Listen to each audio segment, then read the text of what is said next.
रत्नागिरीत अंमली पदार्थ विक्री करणारा रईस खान पोलिसांच्या ताब्यात। रत्नागिरी स्थानिक गुन्हे अन्वेषण शाखेच्या पथकाने कारवाई करत कोकण नगर येथे अंमली पदार्थ विक्री करणाऱ्या एका इसमाला ताब्यात घेतलंय। पोलिसांनी दिलेल्या माहितीनुसार कोकण नगर कब्रस्थानचे बाजूस असलेल्या मोकळ्या जागेत एक इसम हातात कॅरी बॅग घेऊन उभा असलेला या पथकाला दिसला व त्याची हालचाल संशयास्पद वाटल्याने आणि त्याने तेथून पळून जाण्याचा प्रयत्न केला असता त्यास पोलिसांनी थांबवले व 2 पंचांसमक्ष त्याला त्याचे नावगाव विचारले असता त्याने आपले नाव रईस सईद खान असे सांगितले।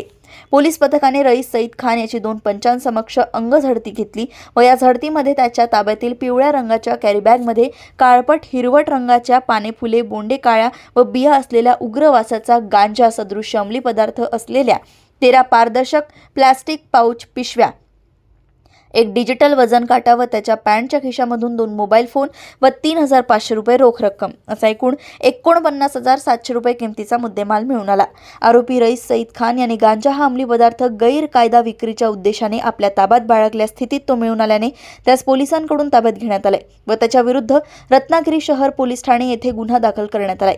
या गुन्ह्याचा पुढील तपास रत्नागिरी शहर पोलीस ठाणे करत आहेत। ही कामगिरी API Shrimati Shabnam Mujawar, PSI Shri Sandeep Ogale, police हवालदार विजय आंबेकर, योगेश नार्वेकर, दीपराज पाटील यांनी केली आहे।